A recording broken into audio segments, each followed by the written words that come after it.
Oh, what's good, brothers? In the house. Let's go. Yes. Let's get it. All righty, guys. Hey, we had a little bit of technical difficulties there. Sorry about that, guys, but we got to sort it out. Absolutely, guys. So, lots to talk about this week. We are in a. Woo! Is this a playoff game, folks? Is that what this is? Feels like it, right? Yeah, we're basically playing for the playoffs right now. Exactly. Yeah. Well, we got a lot to talk about, folks. So, guys, let's get into it. I'm Dale Henley. You watching the Boat Bros podcast? Let's do it!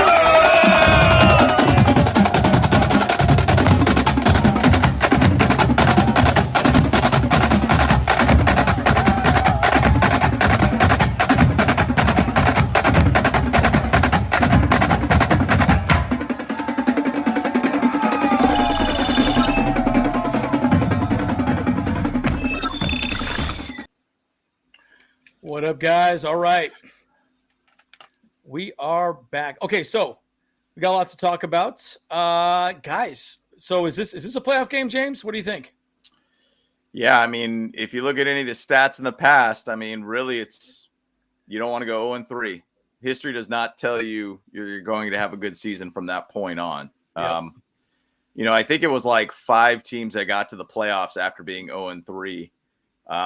It's kind of a tough thing. I mean, even to go back to the video that I did earlier in this week and just talking about the history of the Chargers and how they've done with basically being a 2-3 or a 2-2 team and the way that they started.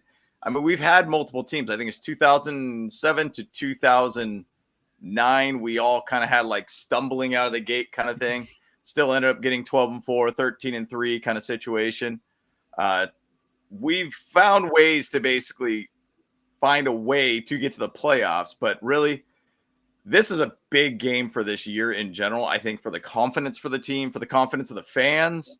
I mean, you're still going to see a lot of these things of people saying fire Brandon Staley any which way. Regardless, it's going to be that way. But right now, guys, this is a massive, massive game. I mean, for us, and it's a massive game for Minnesota too. On top of that. So kind of crazy. I'm looking at Twitter right now. I'm seeing that Derwin James was fined about $22,000 for that hit on Nick Westbrook, which I don't even think was an actual roughing the defenseless player penalty. Yep. And I mean, I just think it's crazy. I think also Kenneth Murray got hit for something as well too. Probably he got hit on Ryan Tannehill too. Yeah, Ryan Tannehill, guys. That's starting to get a little concerning for me, folks, right? It's football's an aggressive sport. I get it. We want player safety, but this is kind of ridiculous.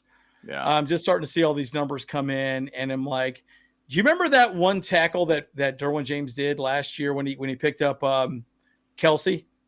He got fined almost $100,000 for that. Really? Crazy. Yeah, $100,000. Oh my gosh. $100,000. Yeah, it's like what do you want these guys to do? Tickle each other? I mean, come on, guys. What is ridiculous. It? It's like the Saint. We're not going to go to flag football. If the NFL goes to flag football for everything, viewership is going to drop to 10%, and it's going to be all women. Oh yeah. Oh yeah. And guys, throw your questions out as well. Yeah. And Cody, good to see you. Yeah, and throw your questions out, folks, as well too. We have plenty to talk about. We got some slides we want to go through. But toss your questions out. I know there's quite a few going on right now. NFL No Fun League. Yes, it's starting to see. Yeah, starting to see that one. It's starting to become kind of ridiculous. I'm curious, if the Titans player that hit Justin Herbert in the head and then he threw the ball to Keenan Allen for a touchdown, I wonder if he got fined for that or not. Yeah, I wonder. I'm very curious about that. That was an elite play by Justin Herbert, in my opinion, to be able to keep his head straight and to be able to throw that ball for a touchdown. I mean, that was awesome. That was awesome to see. This game is an interesting one. And by the way, I'm wearing some clothes that I have not worn for a while, but I'm putting my LT jersey on today. That's what I need to wear. A hat from like Chargers from like 2000s. Cause I'm like, look, I think it was actually Chargers chat, and they were saying, "Hey, it's superstition time. You got to do your superstition." Yes, yeah, they were talking about that. Yeah, yeah. And so, like, I'm like, hey, maybe I'll just wear stuff I haven't worn this year.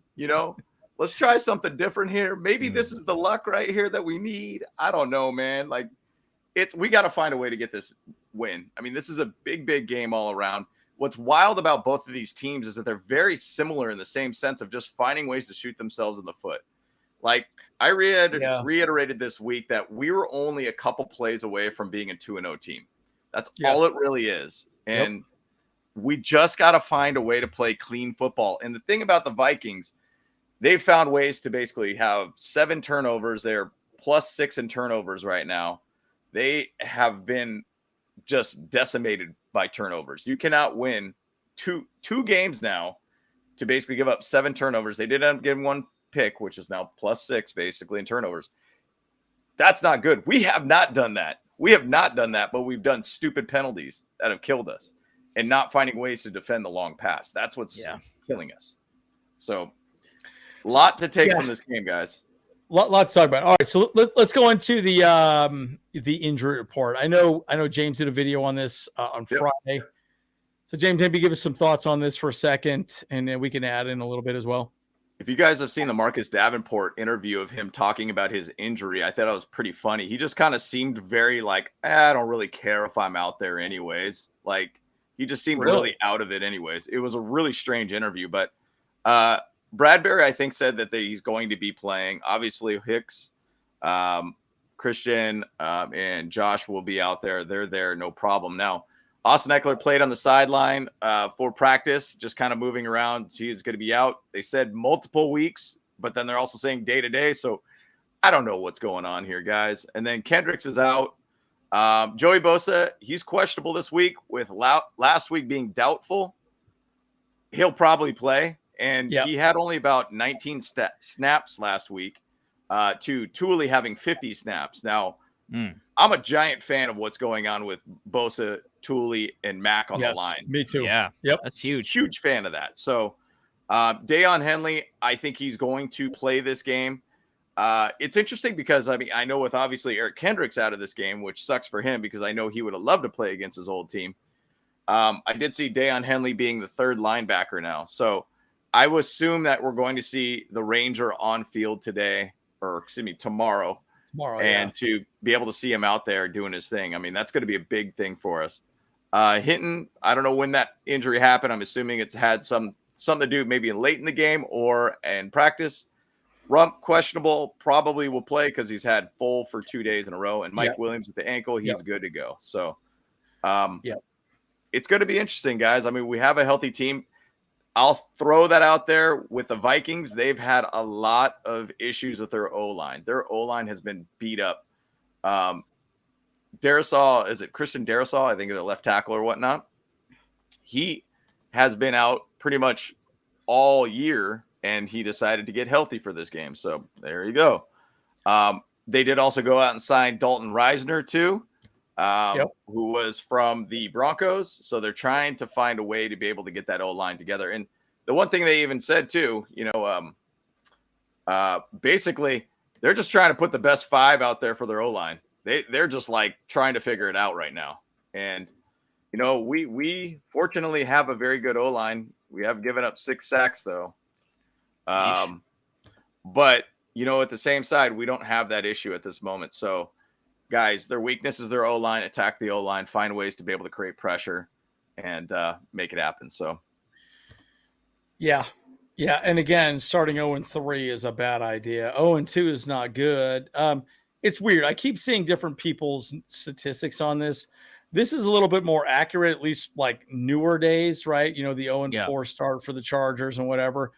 This is the newest statistics I could possibly see. It's kind of funny. They keep talking about the older ones. I think it's a better narrative timeline for most, news outlets or whatnot, ESPN or whatever. So, look, it's still not good if you start 0-3, pretty bad. I mean, we should beat the Rage Herds, of course, week 4, but the problem is you start losing the locker room. That's the concern, right? Yeah. So people start getting frustrated. Coach Staley, the whole narrative starts becoming a little more, hey, bro, like, are you just a kook or what? And so again, it's look, these are guys that want to win, right? And it's a little tough, so. Yeah. Well, and it's tough to think, hey, like your season could basically be over in September.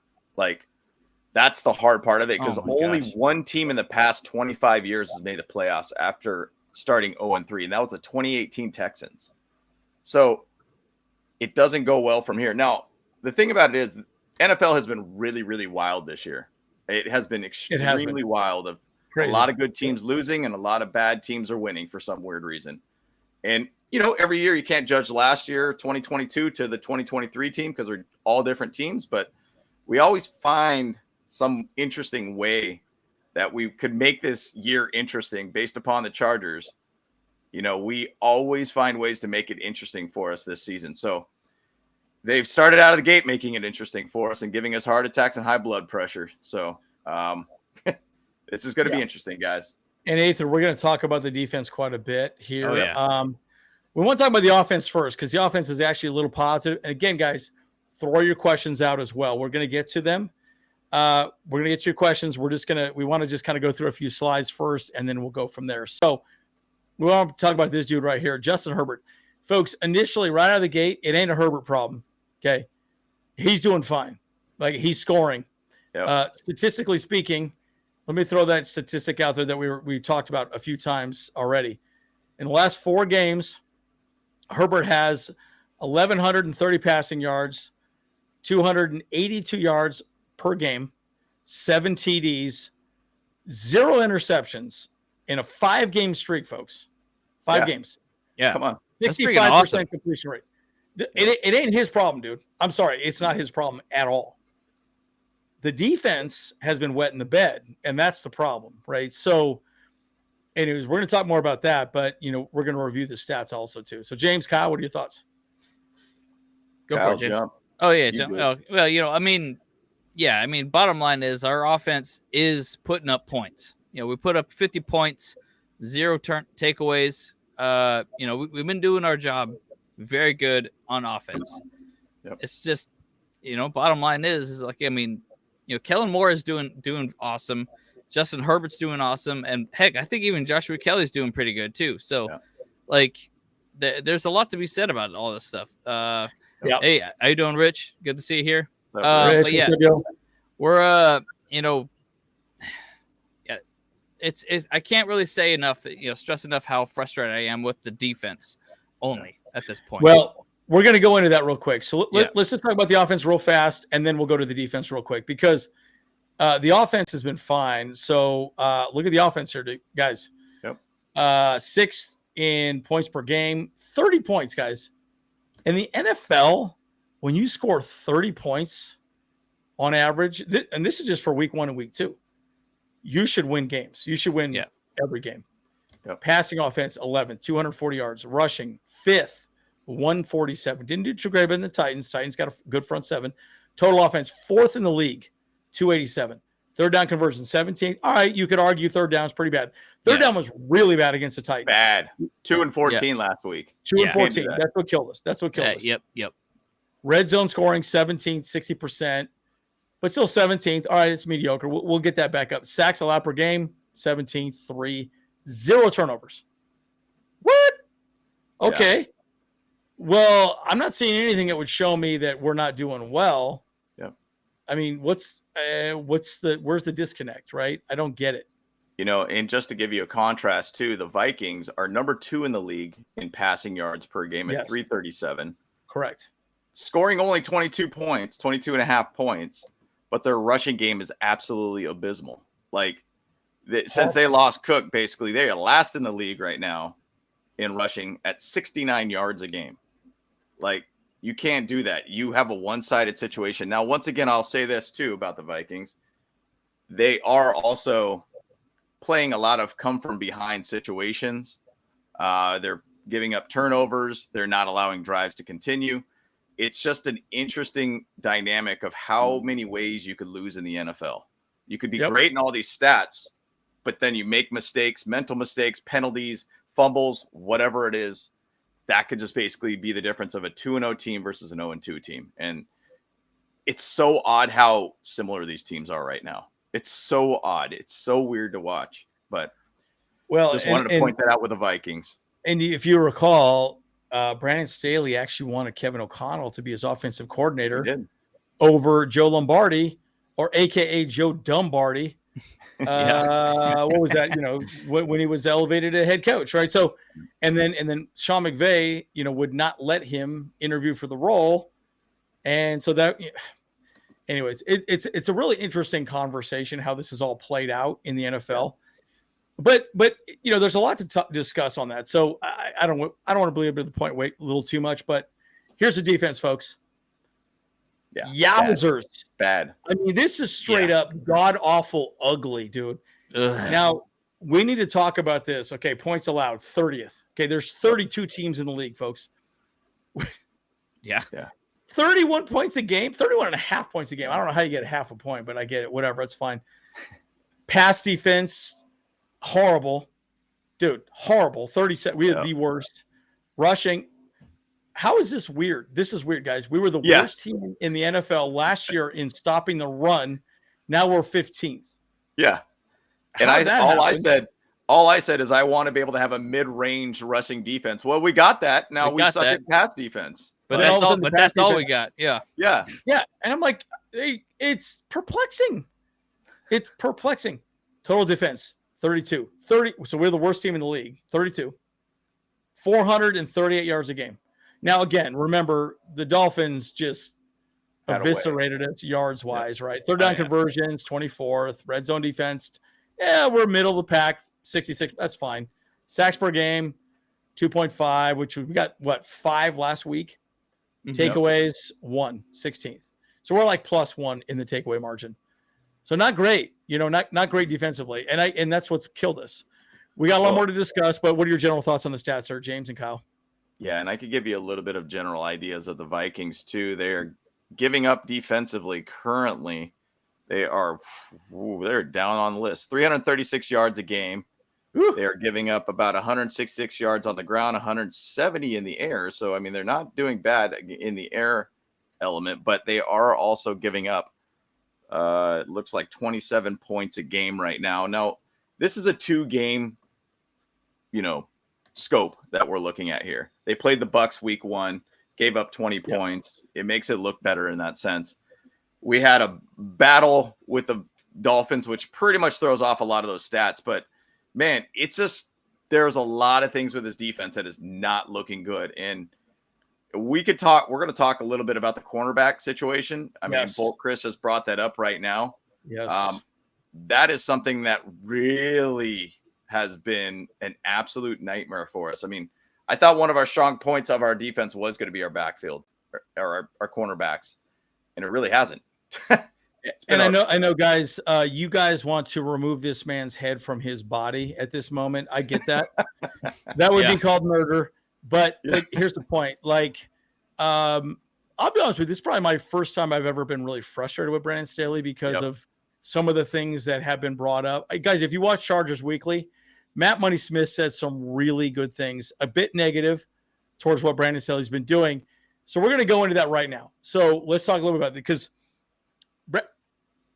so here's my point. I get the concept of wanting to get Jasir Taylor out there, Asante Samuel, playtime, all the above. But just like as Bolt Chris said, he's rotating corners into positions. So you're slot one play, you're outside next play. You're outside, then you move to slot, right? I just came back from a softball tournament, and we played 4 games. That would be equivalent to me saying, okay, Andrew, I'm going to play third base. Now I'm going to play right field. Then I'm going to play left field. Then I'm going to play shortstop, right? What happens when you do that? Terrible. What happens? Totally guys? confused. Totally confused. Yeah. Just out of place. Completely wrong positions. Yeah. Yes. It's making it too difficult to do his defense. Yeah. Correct. It's what in emphasizing what Andrew was saying. And Matt Money Smith said, "Hey, look," like he asked about the rotations, and then basically Brandon Staley's like, we're trying to figure out where they're supposed to be. What have I said? I said, hey, look. Yeah. What do you mean? We're trying to figure it out. This is not week 3. Now? Yeah. In week 3 of the NFL season. Yeah. Hey, dipshit. That should have been figured out at camp or maybe preseason. Play them in preseason. Exactly. That's exactly what preseason was for. Like, that is practice games. These are not practice games. Wow. Yeah. That is a terrible, terrible thing to hear about Brandon Staley. And it was interesting because he also chatted a little bit about he did an interview with Chris Harris Jr. And he brought up about Chris Harris talking about the defense. And he's like, there's a lot of things that you got to remember in Brandon Staley's defense. So correct. Yes. Once again, going from deep corner to slot corner to outside corner to how do you remember all that stuff? Yeah. And he did bring up the play with Treylon Burks and how he got that 70-yard bomb. 7 defensive backs in at that time. And guess what happened? Treylon Burks got a 70-yard bomb. And then on the other side, it was Deshaun Hopkins open for 40. Yep. There is confusion on this defense. And that is not what you want to see on week 3 or 2 weeks into the season right now, guys. This is a great example right here, guys. And this is, look, we're going to look at this slide a lot. Yeah. I don't want to beat the hell out of people. But here's the problem. Okay. I think you can overthink yourself out of a situation, right? And I think that's what Brandon Staley's doing. He's trying to get guys on the field. Who cares? Put the best players on the field, let them play. People will get injured, then you adjust. Stop worrying about getting people playing time and, I want Jasir Taylor to play. Who cares? It doesn't matter. And I get the concept of keeping people fresh, but in this situation, it doesn't matter, dude. No. Keep Asante Samuel as your slot guy. That's what you did last week or last year. He was fine. Leave him alone. Let J.C. Jackson do his job. Do what you need to do with J.C. Jackson and keep Mikey Davis where he was at. He needs to go back to the basics. Yep, he needs to go 100%. Back to the basics. Yeah. It's also this is a great example. Yep. And also you could go out and get Bryce Callahan if you wanted to, just to be able to stabilize that position still. He's still sitting out there. Yeah. And he did fine for us last year, by the way. He was our interception leader, but either which way, go back to the slide. I don't know why we chose not to bring him back, Yeah. So well, the argument is that we have younger players, right? Yeah. And sure, it's and again, I was always a proponent of saying why play our players in the preseason because I don't want them to get injured. But what Brandon Staley just initially said is, we're here to figure it out. I'm like, dude, that's what the preseason is for. Yeah. Figure it out then, dude. Then play them in a rotation and figure it out in the preseason, at least the first half of every game. Yep. That makes no sense. Like, why are you figuring it out in games that actually matter when you had 3 games that don't matter? Just play them then. It's stupid. So stupid. I love Brandon Staley, but holy shit, stupid. Absolutely stupid. I was gonna ask you guys too. What did it seem like Asante Samuel Jr. said when you asked him, read between the lines? That is, when you guys asked him about going from cornerback to a slot corner, and how that was transitioning there. It seemed like he was kind of about the whole thing still too. Yeah, that's a great thought, James. You want to answer? Or you'd like me to answer? Well, the one thing that I remember we asked him was just talking about practice versus playing in preseason games. Does it matter? Are you going to be ready to go? And he's just like, yeah, obviously we're going to be ready to go kind of thing. Now, I think the thing that he's basically just trying to say is that I'm going to give you a little bit more of a tidbit from the Pat McAfee show this week. KVN was on there. Kyle Van Noy was on there. And he asked the question, just the differences between coaches and how they teach each other. And he's like, look, I like the Patriots way, and I like the way that I was being coached. I liked being yelled at. I liked having a certain type of way of how we are coached. When we do something wrong, we get told we're doing something wrong. We're getting yelled at about that. Make a play now to be able to give up on that, or actually make up from that mistake you made. He kind of talked about Brandon Staley, and he's like, they just got a different culture. The players just kind of do what they want. And I was like, that doesn't sound very good at all. Nope. That sounds like you're basically being a player's coach and just let them do what they want. Now, with Asante Samuel Jr. and, I should say Chris Harris talking about the comments of just having too many things to think about in his position. Yeah. To Andrew's point, if they're going cornerback, outside cornerback, inside, they're going to go deep cornerback, whatever it is.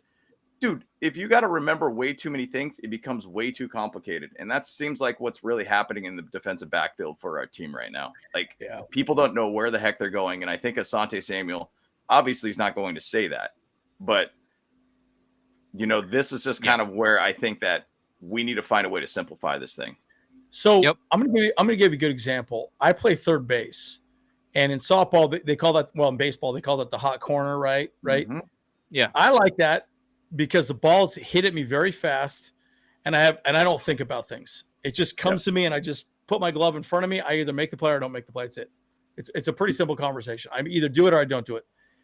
And, you know, you get a dribbler or two here and there or whatever. You got to run and grab it or whatever. My point is, you either make the play or you don't make the play, right? The problem is with moving people around all the time, they don't know what they're doing. And sometimes, you know, if I get put in the outfield, I look at a pop-up and I look at it and I'm like looking at the stupid ball and I'm like, am I in or am I out? And then you overthink things, right? Yep. And you don't think through it the right way in your mind. And then you kind of overthink it and then go, oh my God, like, what am I doing? And I think that's what we're dealing with, right? Is like, we're dealing with like people overreacting and not thinking about things like the right way. Again, it's very different if you're in the slot and then you move to the outside. Yep. Oh, yeah. It's very 100%. 1,000%. First base different than third base. Second base is different than third base. Third base is different than shortstop, you know? Yep. And that's my point, right? Every position's different. And it's weird. Like, Brandon Staley seems like very excited to like, oh, I'm going to switch people around and make people better by letting them play different positions. Not really. You're actually making people worse. Yeah. By confusing them more. Right. So that's why I said, I think Wednesday, keep it simple. Keep it simple, stupid. Keep it simple, stupid. Yeah. And I can't believe it. Yeah. It's just unbelievable. Yeah. Yeah. So it is. So right here, guys, this is going to be the deciding factor. This is an older photo. You got Fajoko here. Sadly, he's for the Steelers right now. But my point is, this is the one photo I could find of the defensive backfield. Look, they got to step it up. This game, and Gilman looks out, dude. He looks out of place. He does not look. Bro, I don't even think I saw him on half of those plays in the deep part of the field. It's like, where the hell is he at? Yeah. And you could argue all day that he's a good safety, but he hasn't played well. Yeah. He hasn't played well. He hasn't been in any of the stat lines for both games. And it's like, well, what the hell is he doing out there? Yeah. So I don't know. It's pretty bad. And the big thing about it is how this game's going to be won or lost is based upon this group. This group has got to figure out how to stop Jetta. Basically, Justin Jefferson could basically destroy us this game. I mean, he's easily one of the best wide receivers in the league right now. And if we don't find a way to double team against this guy and then hold down TJ Hawkinson, hold down Addison, you know, even to say what was their other receiver there too? It was Jordan Addison. Oh, you said Addison. At KJ Osborne. Yep. Osborne, yep. If we don't find a way to basically hold them down, I mean, because this game is going to be won through the air. I mean, Kirk Cousins is not a pushover, in my opinion, as a quarterback. He's always been a very consistent quarterback. He's generally very good with the ball. But if we let him throw the ball around, I mean, I wouldn't be surprised if for some reason their running back and their running game all of a sudden becomes extremely good against us. Just because the way that this defense is run. I mean, this defense is the only reason why we will win this game or lose this game, in my opinion. This defense is absolutely infuriating to watch right now. Yeah. Yeah. And okay, so maybe what we should do on here. Okay, how do we beat the Vikings? I'll just start. Yeah, let's get into that. Yeah. Well, here's my thought. First and foremost, I know because we're already 30 minutes into this, guys, and I realize we're going to be going through your thoughts here. Look, I think I would love to see Deion Henley out there, man up against Hawkinson, 100%. Or you could put DJ on him as well. One high safety. You need to double team Justin Jefferson, period. I think you could put JC Jackson on Addison and say, all right, dog, he's your guy. Wherever he goes, you just man him up 100%. And then I'd put Mikey Davis on, Justin Jefferson with safety help up top, period. No matter what, I think we're fine with a light box on the running game. I don't think the running game is that good, and I don't think they're going to be any better. And Akers isn't playing, so we'll be fine. But I think look, if you do that, I think if you take those 3 guys away and then just have a 5, maybe a 6-man box at best, you should be okay. And on third down, get Thule in there as well too. So, anyways, I think it's going to be, at least that's my take on it. So I don't know, James, Kyle, what are your thoughts on that? I want to see more Thule, Mac, Bosa on the line at the same time. Like, right. We need to find a way to attack their O-line, which is now beat up quite a bit. You need to be able to get the pass rush in there, force Kirk Cousins to make mistakes. That's their whole thing. They're -6 in turnovers right now. We basically need to be able to force more mistakes with them, bottom line. Yep. I do think one thing too, I wouldn't mind them to put him into a dime position, put our defense in the dime, and then basically put Thule, Mac, Bosa on the line with Bash on there. Just let them run and let them basically try to beat us through the air.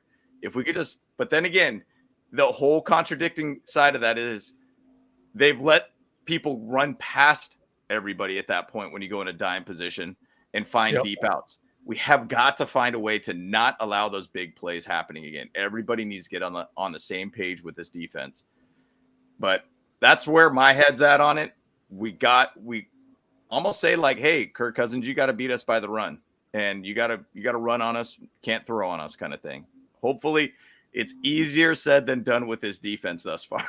It's been weird, man. I just don't even understand the situation. It's been bad. Yeah, I mean, you kind of hit the nail on the head there, James. I'm looking at their current team stats as well. Obviously, their defense has allowed, looks like 71 plays on the opposing team to, about that. And then like a lot of their rushing defense has been horrible. Like they average 166 yards a game so far in rushing defense. So we have a great opportunity to actually just run all day long on them and actually run up 200 yards again, like we did week 1 against the Dolphins. Alternatively, their offense is now, it's basically only passing. That's the only thing that they got, because their rushing offense has not been anywhere. They've had 13 rushing attempts between two games at 35 yards per game. Yeah, average. Damn, that is horrible, dude. Yeah, that is horrible. Okay. So go ahead, Kyle. Oh yeah. So, but the last thing I was going to say is that, like, I'm looking at the next gen stats, and it shows that Justin Jefferson is constantly going on those deep routes, and that's going to be our biggest problem, because look, Tyreek Hill ate us up, on those deep routes. He feasted on us. Like it was Thanksgiving Day in freaking September, man. He ate a whole turkey. And that could happen again with Justin Jefferson. He could just burn our freaking guys. So that needs to stop. We need to get that too high safety going. Like, so I've said this before. I said it on my Madden thing, and this is my final thought on that part. Is that when it comes to using J.C. Jackson, I have a Patriots fan who tells me all the time, he's like, look, you got to have someone to cover his top. You can't have him. You can't have him solo out there. You got to have somebody that backs him up, or else he's just going to get burned every single time. There's no ifs, ands, or buts. So if you're putting JC against Justin Jefferson, get Gilman or get Derwin James over on that side as well, because that's 100%. The only way it's going to work. See, and I think what worries me too is they've let Derwin James move around wherever he wants, which concerns me, because I feel like he's kind of down in the box and he moves around. I think it confuses the rest of the defense a little bit too, right? So, but you brought up a good point about their rushing ability to stop the rush. Right. So is this a game like Miami where we just rush the ball all over the place and just beat the hell out of them and just take the ball out of Kirk Cousins' hands? Yep. Justin Jefferson's arguably the best wide receiver in the league, so why not just run the ball and then not let him have the? I mean, do we take a page out of the Titans? I guess that's what I'm saying. The Titans wanted an ugly game, and they got it. The Titans are not a great team, but they did a good job of keeping Justin Herbert off the field. That's my point. Yep. He didn't have as many attempts as he would normally get. and then we panicked, and then he made some dumb choices. Well, it wasn't necessarily just him specifically, but bad calls and whatever. But my point is, like, if you take possessions away, which is wouldn't be a bad thing right here. Cousins can't get hot. He can't get with Justin Jefferson. Go from there. I mean, there's a lot of ways we cook it, right? But if we can get a run game going, I think we'll be in fine shape. Yep. Obviously the play action would open up the deep pass, yada, yada. I think we'll expose them. I do think also, Brent, really Herbert needs to get a little more aggressive downfield. I do think so. And offensively too, one thing that I think that we really need to key in on is attack their safety, Harrison Smith, who's been on their team forever. Talking to one of my buddies who's a Vikings fan, he's like, look, man, he's like, it doesn't matter what's going to happen this game because we're going to probably end up losing just because Harrison Smith is 34-year-old safety running around out there, and he just lost a step. Like, basically, the Vikings basically brought him back just so he could retire and have his last 1 year there. And he's just getting burned left and right. So attack him, find a way to be able to hold back. Was it Danielle Hunter, I believe it is? He's 4 sacks already in this season. He's kind of their main guy up front that gets a lot of pass rush right now. We got to find a way to hold him down as much as you possibly can as a player. Jordan Hicks has actually done pretty well for him too, but their strong side linebacker, Marcus Davenport, is out. So, look, I personally think there's a point. Just let Justin Herbert throw the ball as much as you want. Like, just throw the freaking ball. We have an extremely strong wide receiving core. Should see a lot more catches from Quentin Johnston right now. Same thing with Joshua Palmer, Allen, and Williams. I mean, even to say Everett, some people even said the same thing too. Like, I need to see more Everett. Like, I personally think we should just go air out the ball and have a good time. Like, screw the run game. Like, let's just go. Just bomb the ball for once, dude. Yeah. Well, they've been doing that though also, right? So I guess my point is the difference is taking the ball out of Kirk Cousins' hands and giving him because they're literally airing the ball out. I think they're number one in pass offense in the league, if I recall correctly. Right. I'm saying for us, not for them, but my point is, if you have a running game, you could slow their offensive game. That's what I'm saying. Sure. I know more enough, or at least I think I do. He's going to run the ball quite a bit. So I would love to see that, but I kind of doubt that he'll do that too. So, I mean, we'll see what happens. Who knows? If you know that you could run the ball on somebody, why throw the ball up in the air and risk the ball at all? Yep. Right? Especially if you got someone like Joshua Kelly. Now, you could argue there was a few times last week that we had, what's his name? Dotson in there, which is a smaller back, when we had to go 4 yards. Why not put Kelly in there? Because Kelly's a bigger back and he could probably get the yards that we needed. So anyways, there's a lot of comments here. Let's go through some of these. Aether, not sure I understand your question. Maybe this is a comment. More comment. Yeah, it's more a comment, man. I guess you're saying you don't like my analogy with softball. No, because he knew you were at a softball tournament. Yeah, He's you like, gotta focus on football, bro. Like, not, God, here we go, baby. Well, I tell you, man, at some point you got to sit around and just get your mind off of the Chargers playing horrible offense at this point. What was that comment? There was a comment I wanted to highlight. I should have. If we didn't have all these problems, I would have taken a screenshot of the comment. There was a couple that were pretty hilarious this week. Anyways, I'll think through one of them. Maybe I'll take a screenshot as we're chatting. This is good. Knox says we have a better play watching Oregon beat down. Yeah, they're doing pretty well. Yeah, hope so. And maybe they'll play better because I'm wearing my mid 2000s LT jersey and my mid 2000s Charger hat. Maybe that'll bring a little luck. Actually, James, I will wear my LT jersey, same as yours. I have that exact. Right. We switched them. Remember when we switched them? We actually started doing well. That's all right. How it is. I'm going to go to that. Bring that LT jersey back out. Let's go. Okay, so Aether says he's going to announce the game plan, offense, and defense. Okay, very exciting. You're in the locker room. That's great. Okay. Well, I think he's just talking about his game plan. I understand, of course. But Dan Hanley, Tooley on the field. I agree. Those guys are pretty awesome. I mean, Look, I think they're going to be great. So, and again, we talk about the defense. It's terrible. But here's my point, right? Like they need to go back to basics. They need to go back to what they did last season. I think the big fly in the ointment right now with your analogy is that JC Jackson's finally out there now, and he's not looking that good. So the thought is we got an extremely expensive corner that keeps getting burned.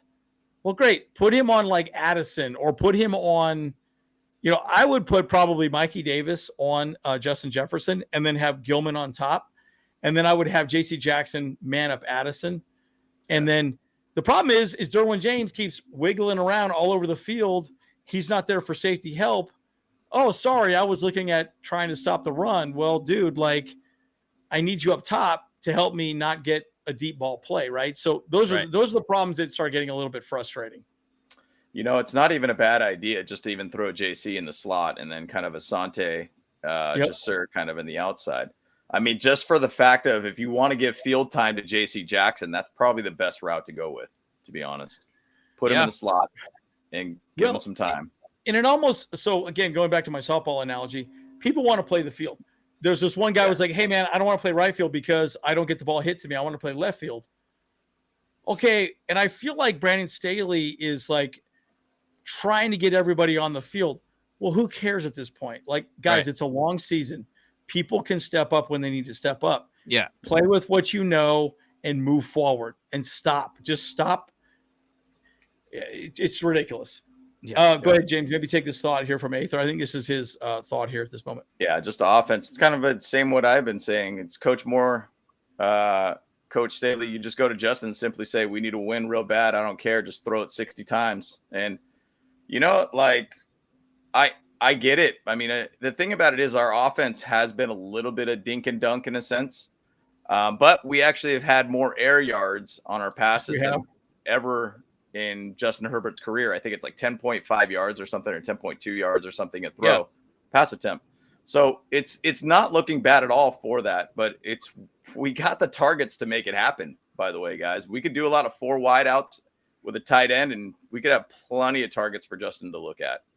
Overload. So, Larry, the stat that I've recently seen a ton is that the last 4 games we've given up 125 points in 4 games. 125 points. So that just goes to show you that, and that's going into last season, obviously, right? Yeah. Jags game. Guys, that's not good. And especially the fact that we were outscored in the second half, like 69 to 40 points. So there's a 30-point deficit right there. Yeah, and the defense isn't adjusting. And it's like, what's going on here? Like, it's just it's ridiculous. And it's like, guys, I understand the concept of trying to move people in and out, but that should have been figured out a long time ago. Like, 100%. I'm sorry. We are in the season, games that matter. And you can make arguments. Well, Miami's a great team. Sure. Titans are a great team. Sure. They wet the bed all last season. Miami probably will wet the bed all last season. But are we the unlucky team that gets 2 amazing teams that start out the beginning of the season great and then shit the bed the whole second half? Which could happen, guys, just so you know, because that's the NFL. But wow, are we that team that always gets them like that? Because look, what if Tua gets hurt again? What if Tyreek Hill is out? They're done. Yep. Well, one thing I was going to point out, stats-wise, of Brandon Staley's defense last year. I mean, obviously, we knew they're terrible against the run. Haven't been great against the run pretty much for the last 2 years plus. Now going into third year, we're at, ironically, midpoint at 15 or 16 right now in the league. But the big part of it is scoring offense versus our defense allowing points. Last year, we were, I think it was 22.6 points allowing on defense, but we were only like 23 points scoring on offense. What 100%. Does that create? Very close games. And that's kind of where we're sitting at right now, too, guys. We're sitting at very close games once again. We've lost 2 games by 6 points. That's what Anthony Lynn got basically let go for, too, by the way. So just consistency and seeing a pattern. Yeah. And again, we're seeing a pattern right now that our defense is just not able to close games. Yep. And we're seeing a lot of consistency of letting those games just stay close the entire time. Stay close. Yeah. And we just have inconsistency in, preventing them from scoring points. Yep. Well, and on top of that, we spent $110 million on our defense. We're the highest paid defense in the league. Highest paid. Yeah. Highest paid.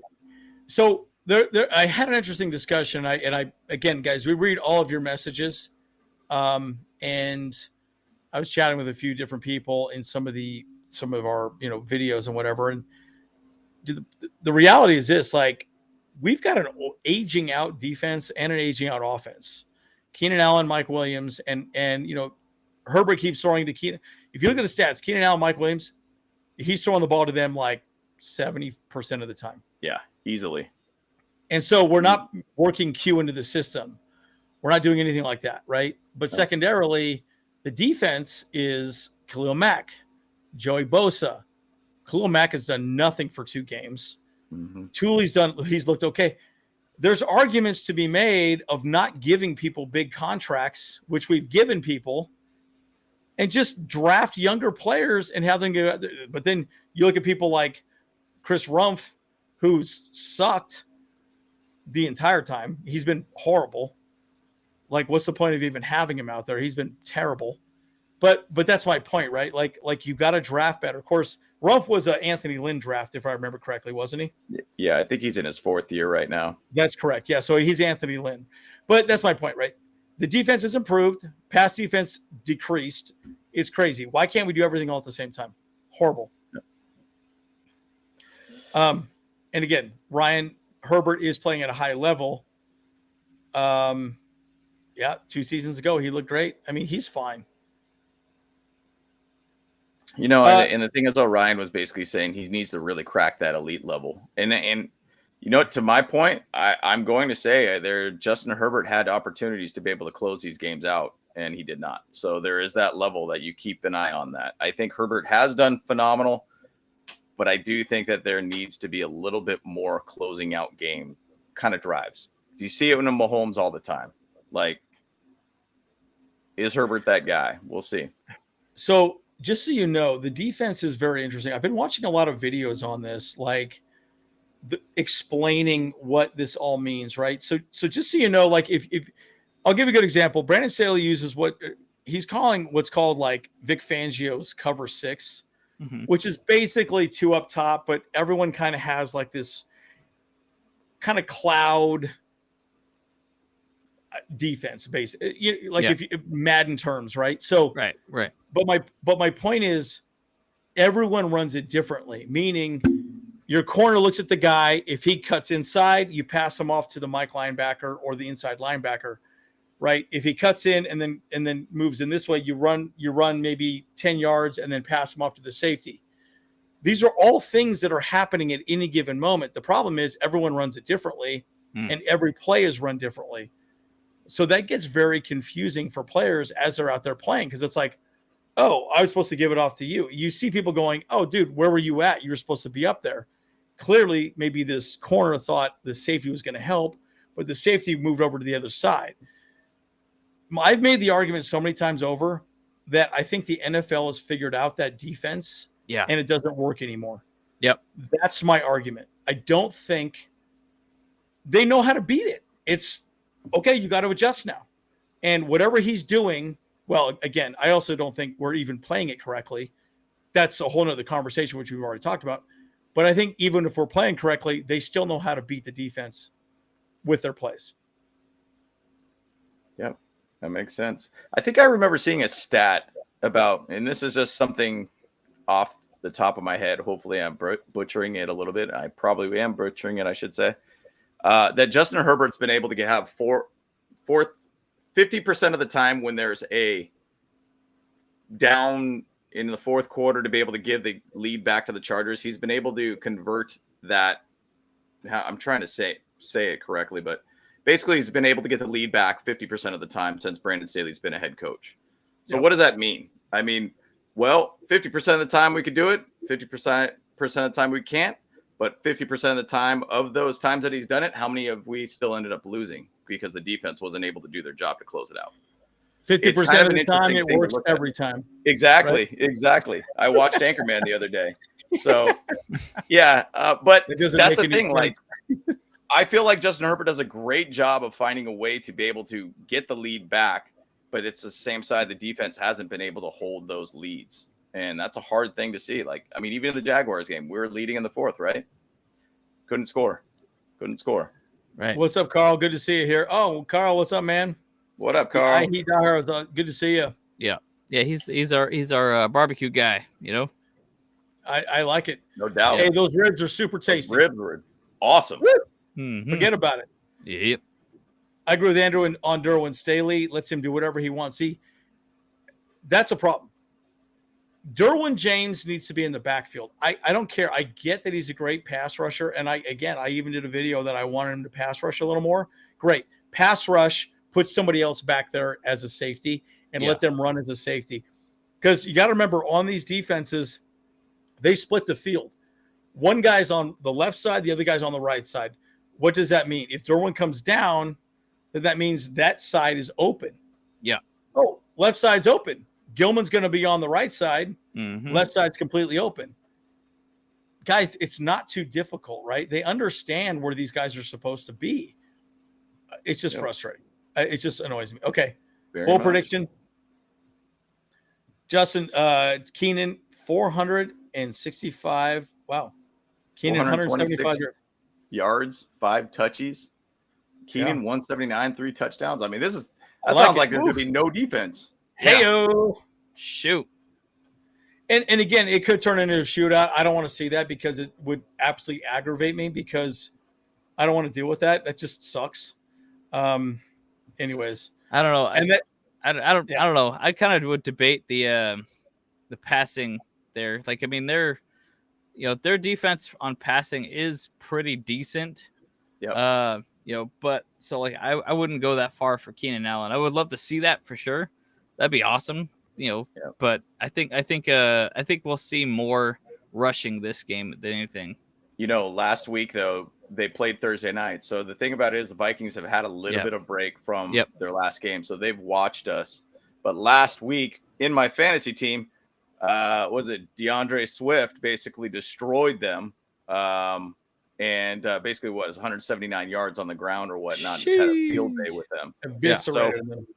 So we'll see. I mean, we got good backs. I mean, we don't have Eckler, which seems like it's hurting us. And every running back in the NFL looks like they're just deciding to go down on injuries right now after week 2. It's insane. Yeah, I think it's a conspiracy, guys. I've read a lot of articles about it. Right. That these guys are like, sorry, we don't want to play anymore. Oh yeah, we don't want to pay running backs. Screw you, then we're not going to play.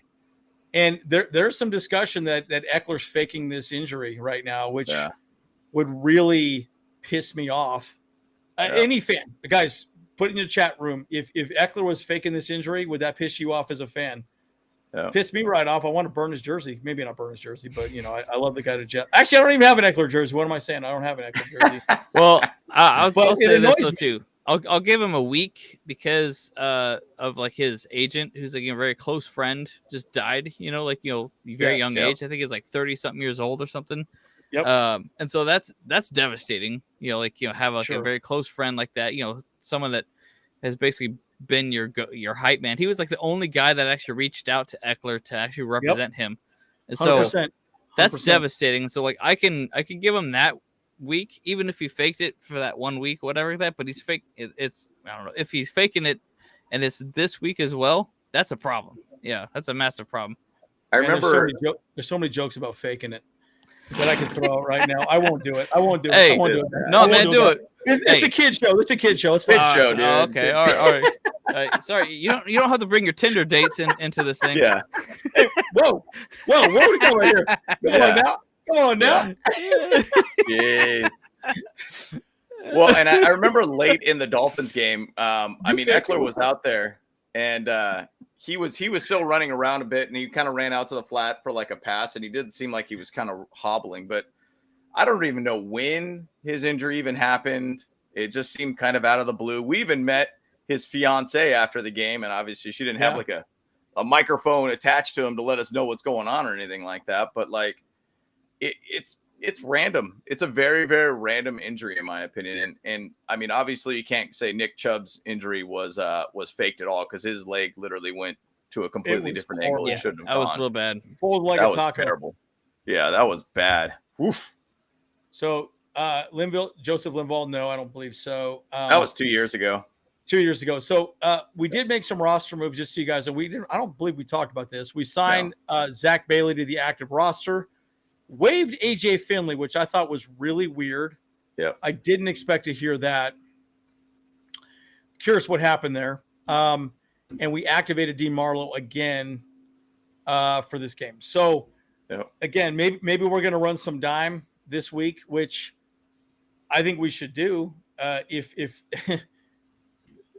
we got to do something different. Like, you got Justin Jefferson, guys. Like, I mean, he's going to run all over us if we don't. So, a little strange. Hey, I like this, Danny. Stop sweating, and we'll win. Hey, man. Hey, look, man. I got a hemorrhoid, and it's the Chargers right now. I ain't happy. It's flaring up. It's flaring up, dude. I'm pissed. Yeah. I got all this cream and shit. Here we go. Bert. Eck is out. We'll test a run. We need to pass, yada, yada. Herbert needs to move the scramble. I'm just saying, like, guys, like, here's the thing. What is frustrating me so far is, like, dude, we're scoring points. We look good. And then we just find – what was the other stat that we had? We're the first team ever to score 50-plus points to go 0-2 in the NFL ever. Yep. That's a defensive problem. That's not an offensive problem at all. No. Right. So it's like, come on, man. Like, that's just so frustrating. Yep. So, and Rich, this is a great point. Rich, by the way, is a Broncos fan. Do not kill him. He's a good dude. He's a friend of the channel. Having said that, Staley needs to change. I've been saying this for a long time, Rich. He needs to change. He doesn't understand. I think the NFL's figured out his defense, guys. I really do. Yeah, 100%. Well, I go back to the Niners game. I feel like they were like, well, we knew what he did in the second half. He did exactly what we thought was going to happen, and he just kind of got soft at that point. Like, he needs to stay aggressive.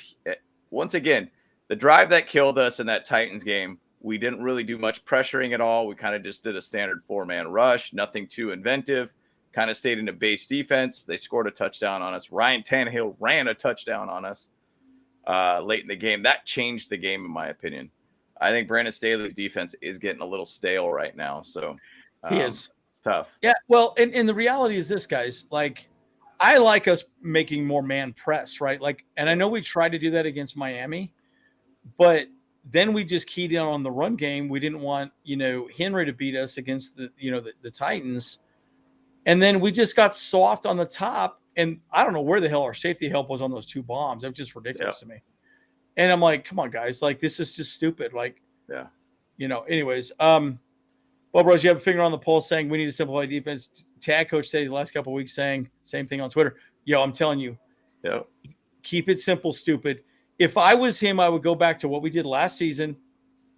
No rotation. We are done with that bullshit experiment. Move forward and just go for it. Just done with it. Stop.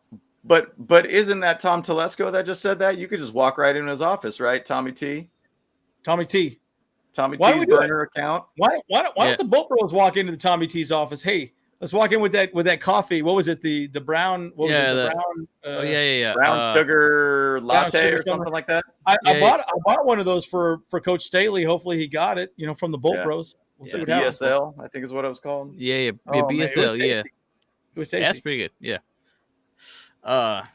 We might have to do that. I might have to walk in there and just start kicking some doors down and freaking launching things. Yeah, and again, we should have figured this out in the preseason. There is the conversation in my mind where it's like, keep it simple, stupid. James, you and I do this all the time in sales. Do not overcomplicate the conversation. There's been so many times I've talked to, we're both in tech sales, guys.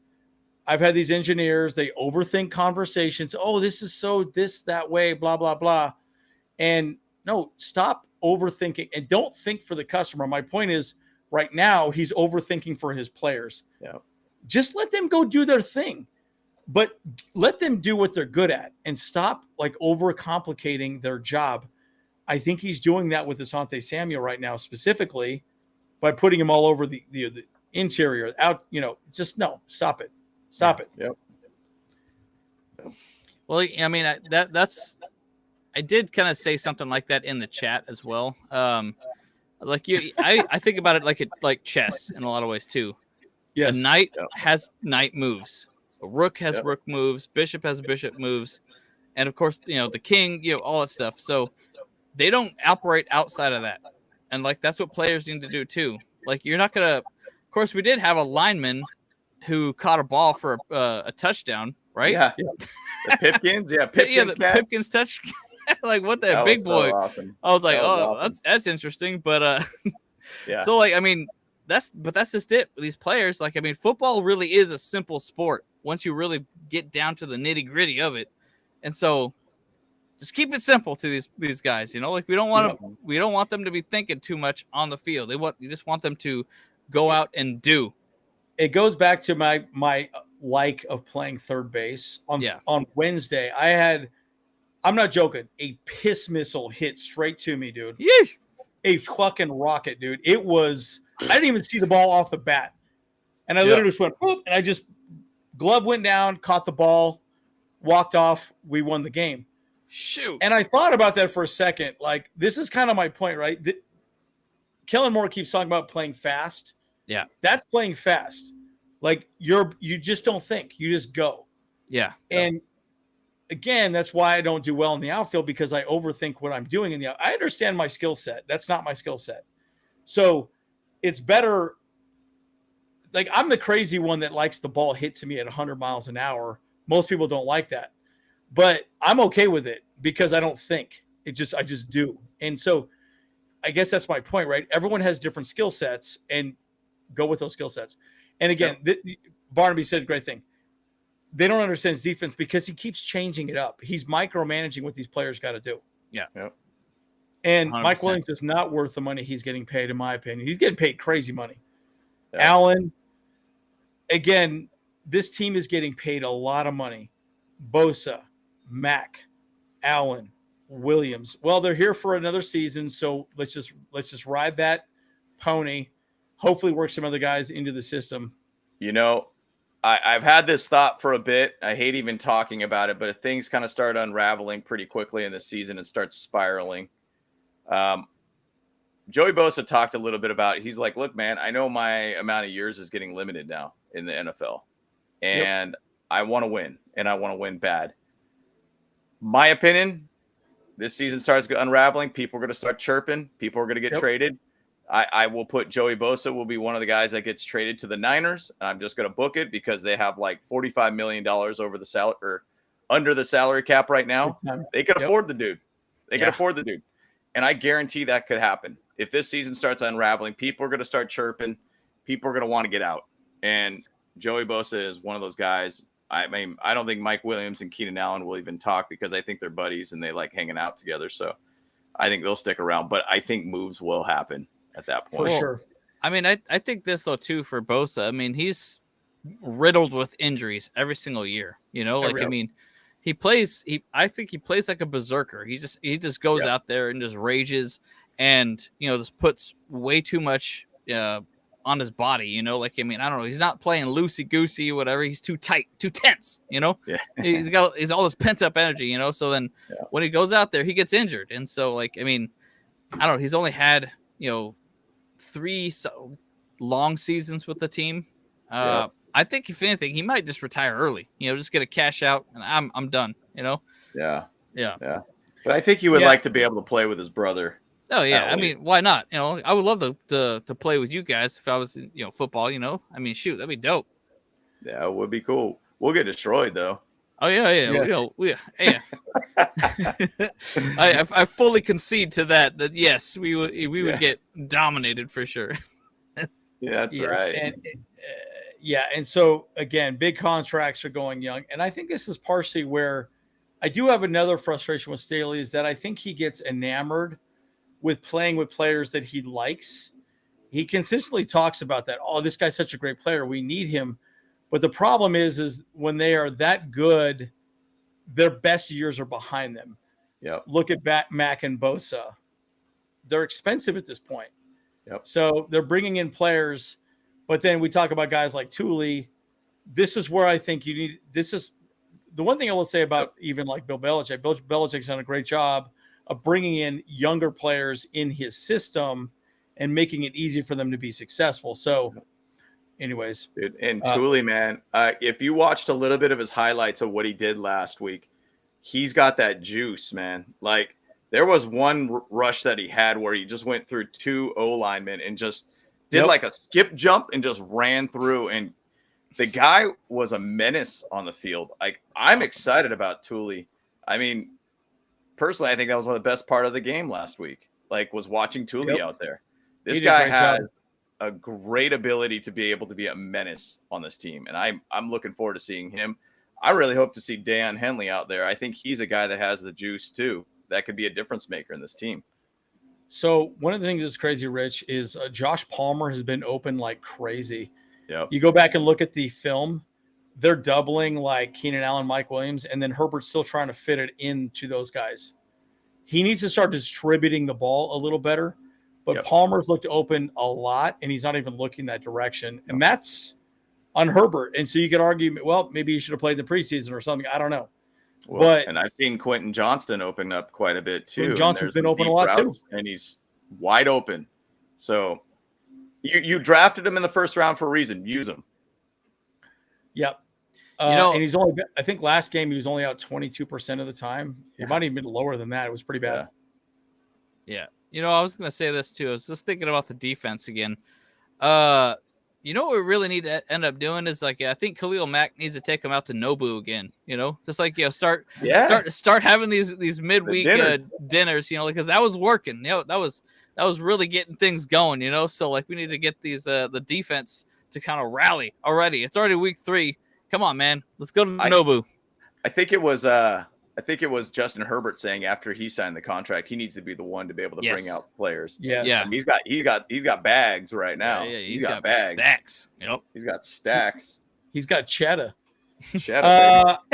Expectations for tomorrow. Any players and jobs jeopardy along with Staley? I don't know about players, but I mean maybe JC Jackson for sure. He didn't have a good game. I would say maybe Bosa. I mean, if he gets injured again, Khalil Mack's not really doing so hot either, though. Yeah. And again, smash that like and sub, folks. This early bye sucks, guys. I hate it. I hate it. Think about this just for a second. Our first, so we play the Dolphins, great team. The Titans, a very good team. They're always a good team at the beginning of the season, usually peter out at the end of the season because they're not the best team. What if Henry goes out? They're done, right? They're not going to be that good. Then we play the Ray Turds. Wait, no. Well, we're playing obviously Minnesota now, another playoff team. Then we play the Ray Turds. Okay, we have a bye week. And then we play this, then we play Cowboys Monday night. Cowboys, Monday Night Football. Monday Night Football, guys. Cowboys. And then the Chiefs right after that. And we're not good off buys, by the way. We're pretty bad off bye weeks. Yeah. Historically. So that's what worries me, dude. But that's the thing too. The Chiefs, they have a mini bye off of our bye when we play them on Thursday. So So we got a quick turnaround to play the Chiefs, and they got a mini bye before that. So it's like, hey, are you joking me, man? I can't remember who they couldn't have given us a worse schedule. Yeah, to be honest with you. I can't remember what I was watching, but somebody was talking about kind of an analogy of a rope and how a rope has a knots. At some point you're going to slide down, but you need to have those knots to be able to stop the slide basically. And what game is going to be the game where we could stop sliding down that rope and hit that knot so we could continue going? Is it going to be this game this weekend? I'm hoping it's going to be that game. I mean, we have a very tough schedule in front of us. It does get a little easier after the Chiefs game, but we got to find a way to be able to get to 2-2 and win either one of those Cowboys or those Chiefs games, preferably the Chief game, to be able to stay 3-3 and then go into a little bit easier part of our schedule. Yeah. Okay, so here's Aether's question here. I got a serious question, bros. Please, after the Jags lose, everyone want to fire Staley and hire Payton. give him $15 million a year. How is that working for Denver? They're going to be 0-3 this week. 18 million. Yeah, he's I think 18, guaranteed 20 money. million, something stupid. Yeah, like crazy money. It's crazy. And yeah, I mean they're in the same position, but I'll say this: the big difference is we have talent, and they have a lot of missing talent on that team. It's kind of a mess over there, but we should not be a 0-2 team right now with Brandon Staley. Like we should not. Yeah, no, right now. Not even at all. Yeah, I mean, the Denver did kind of like dig themselves in a hole by picking up Russell Wilson. You know, they gave up a lot of draft picks, a lot of rising players and stuff like that. You know, so they're still rebuilding, and I think that's just Sean Payton kind of recognizes that too. So like they will probably be contenders. I think maybe next year for sure though. Yep. So. Yeah, after they get Russell Wilson, you get rid of him. He sucks. Well, they put another 100 on the signed him to a contract so early on before they even had him on the field. It was stupid. That's Walmart money. That's Walmart money. How much? How many more years? Is 3 more years left on his contract? Is that what it is? Next year, they could basically cut him and pretty much have a little bit of a loss, but it's almost like $100 million or something crazy that they would basically be giving up. It's like some wild number that I pulled up for my buddy that's a Broncos fan, and it was tough. It was tough looking at it. It was not pretty. Man, I like that. I like the confidence there, man. I'll say this. That's what's up. Yeah. Yeah, I mean, there's a lot to be said about a lot of this, right? And you never know. Maybe we come out, we have a good game. Again, like a couple of the passes that went downfield last week. Dude, Mikey Davis was right there on that one. It went right over the guy's arms. I mean, it's just perfect. It's right there, dude. Like, I don't know what you want the guy to do anymore, but like, how is it that our team is always the team that has these little things that always work against us, you know? Yep.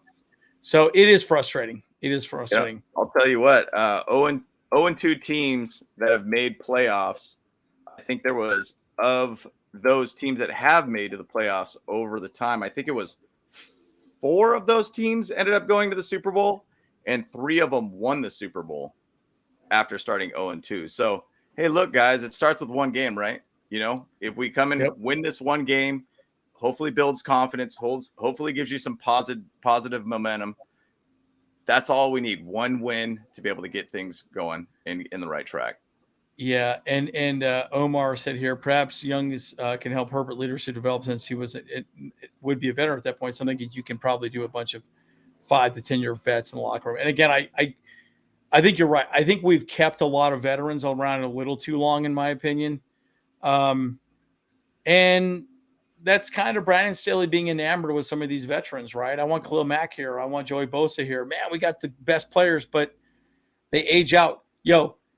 I age out, right? I'm an old guy out there playing softball. I pulled my hamstrings a couple weeks ago. I can't run around the bases. It hurts. You know, it sucks. Yeah. Aging out sucks, man. It's terrible. It's not good. Yeah. J.C. Jackson, even J.C., he sucked. And the pass interference push he did. And that was stupid. That was a horrible situation. I think he was just a little overexcited to make a play. And look, it is what it is. I get it. Yeah. And then, he was definitely had some happy feet when he got that interception. Yes.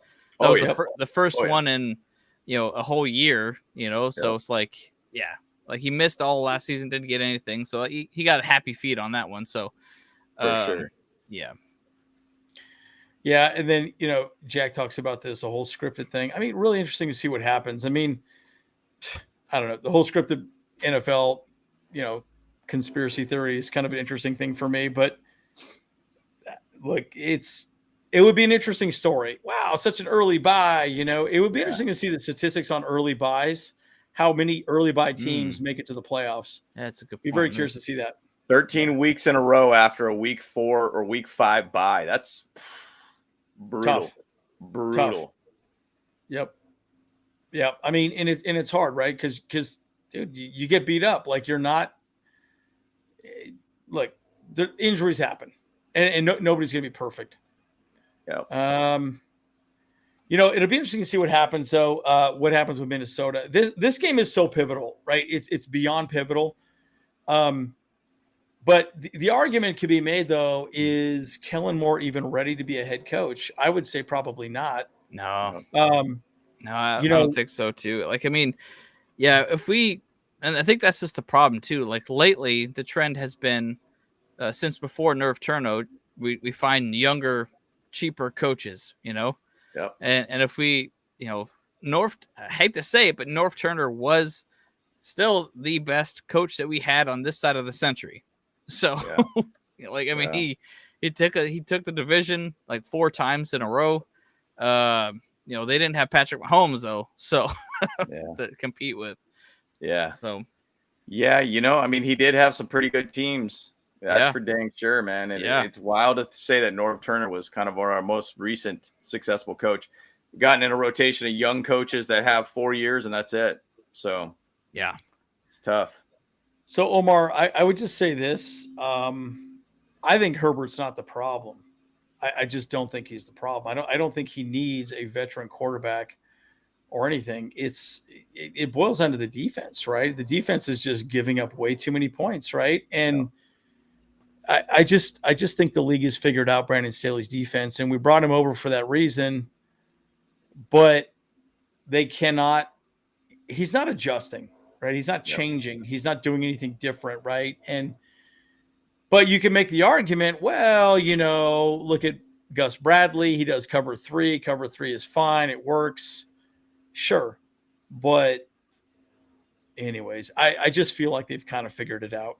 So, essentially Kellen Moore is a veteran quarterback though, too, just as an offensive coordinator. So, yeah.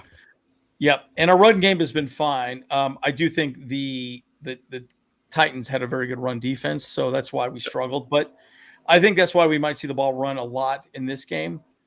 Keep that offense off the field, which sounds weird, right? Like, well, why would you want to do that? Well, why would you want to keep Justin Jefferson on the field? So if we just run the ball like crazy, then they don't have an opportunity to do much, right? So, yeah, that is true. Okay, well, and then we should maybe wrap up. We're a minute, almost an hour and a half at this point. So yeah, without Eckler, sure, I think so. But again, the defense has to step up. So all right, so let's go with our final thoughts here. What do you guys think? Actually, I can start. Look, I'll say this. Bottom line, I do think that this team is on a cusp. I'm a little frustrated with our rotation of corners at this moment. That just seems a little strange to me. I just don't get that. Like, it's like you should have figured that out a while ago. And I don't understand why we're just trying to figure this out in week 1, week 2. That should have been, if you really don't know, that's the whole point of the preseason. Make them play in the preseason. Throw J.C. Jackson out there. Throw Asante Samuel out there. Throw those guys. Then figure out the rotation that way. Don't do it week 1 against Miami, who just gashes us, or week 2 versus the Titans. And now week 3 versus Minnesota and going, well, we don't know what we want to do still. What the hell kind of conversation is that? Like, I'm sorry. That is horrible. Yeah. So that part frustrates me beyond probably the stupidest thing Brandon Staley's ever said, in my opinion. Yeah.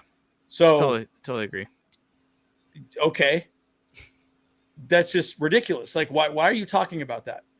And this rotation thing is just beyond frustrating to me. So, hey, we'll see what happens. I mean, we've given him enough rope to hang himself. I really hope he pulls it out. Yeah. And because I think he's fine. But, dude, what are you doing? Like, what are you doing? Figure that out well into the preseason. I just don't get it. Yeah. No, get it. Yeah. You want to go first, James? No, you go, Kyle. Okay, yeah. So, yeah, I mean, we already know that this season for sure. I mean, Brandon Staley is 100% in the hot seat this season because, he has the team that he wants. He has the coaches that he wants. He has nothing else to hide behind anymore. Even the training staff, he has no more excuses. Bottom line. So, but I don't know. I love my Chargers no matter what though. Like, and I'm gonna keep going no matter what, and I'll go to the tailgates. Have a good time. Just the like I said before, even if the season's over, I'm still going to the games. I'm gonna just because that's gonna be the extra sauce to the tailgate because the tailgate really is the party for me. Like, I mean, that's been my thought forever. So. And with that note, I wanted to mention a few, watch parties going on. There's a whole bunch. I don't know if you guys are part of Die Hard Bolt Club. There's a whole bunch going on. There's one out here in Pasadena. There's and then there's Orange County. There's Riverside. There's all these different places. You can look them up on Instagram. All the watch parties for all the games, like for away games and stuff. And there's a whole bunch of other clubs doing stuff. The IE Diehards, Carl was in here. He's talking about that they're going to this place, Hang Dog Social in Redlands. That's like an hour and a half away from where I'm at. It's pretty awesome. Like right now too, Bolt City Diehards are putting on a thing in Long Beach. It's going to be pretty awesome. So if you wanted to come out to that, and if you're in the LA area, I think that's the one that I might be trying to go to, but I don't know. I'm trying to reach out because I know there's another group, the San Gabriel Valley Bolt Tribe, that they put on a little thing over at Dave & Buster's. It's going to be fantastic. So watch parties are awesome. It's always good just to hang out with the Bolt fam. So basically that's my bottom line, is that, like, I know these seasons are tough. We have like really slow starts, and we hate seeing our team lose. But it helps to get together with the Bolt fam. That's kind of the point that I'm saying here. It's just like, you know what? We all like to watch the game at home and, have a good time just by ourselves or whatever like that. But I think it's even better when you have other people around you. And so if you are in the LA area, hit me up on Instagram. I can try to direct you to where you want to go. And there is going to be people at that game too. Actually, Swooping D Tailgate's going to be there. So if there is going to be a tailgate for the Chargers out there, so hit them up and go have a good time, because you know what, you might not have a good time in watching the game because we might lose. It's a 50-50 chance at this point. Because they're doing bad, we're doing bad. Let's just I can guarantee you're gonna have a good time at the tailgate, because the tailgate never loses, baby. Amen to that. I think there's also a fans showing up here in Phoenix, Arizona. If you're in the area, it's at the Ainsworth in downtown Phoenix, right near the Suns and Diamondbacks Stadium. Pretty cool little venue. I think it's going to be the Die Hard Bolt Club, and I don't know if the Bolt Pride 602 guys are going to be there, but they will be there. So Charger fans will be there at the Ainsworth in downtown Phoenix. So just my last thoughts here. Guys, we got to get a win. We just got to get a win for my mental health, for my health in general, my attitude, everything. My wife's birthday is on Monday. Look, we need to make that happen. My birthday's on Thursday. Can we just start off like a nice, celebration into that week? That would be awesome. So I'm looking forward to that to happen for sure. I don't want to feel like I have a bad attitude throughout the week, but bottom line, guys, we got all the talent in the world. It's just got to be put together. If I put it in one word, we need cohesiveness on this team right now. And that is the thing that is not on this team at this moment. And you can't be doing these, we'll figuring it out after week 3 kind of thing. Like, you need to understand your team now. Like, you need to know your team at week 1. And there is not cohesiveness to this team at this moment. So get this win. Go out to Minnesota and get this dub, and then we can come back and beat the Raiders at SoFi. I know Andrew and Kyle are talking about going to that game. I know Kyle will be there. We'll see if Andy's going to be there too.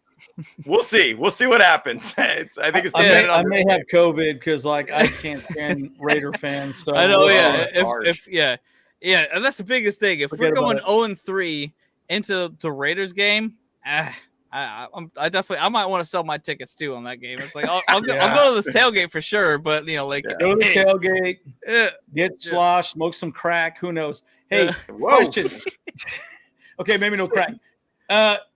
So we are going to go live after the game, guys. Yes, we always go live after the game. We will not go at the halftime ever. We never go at halftime. After the game, we did that once. It was kind of like, It doesn't work out too well, right? Yeah. So.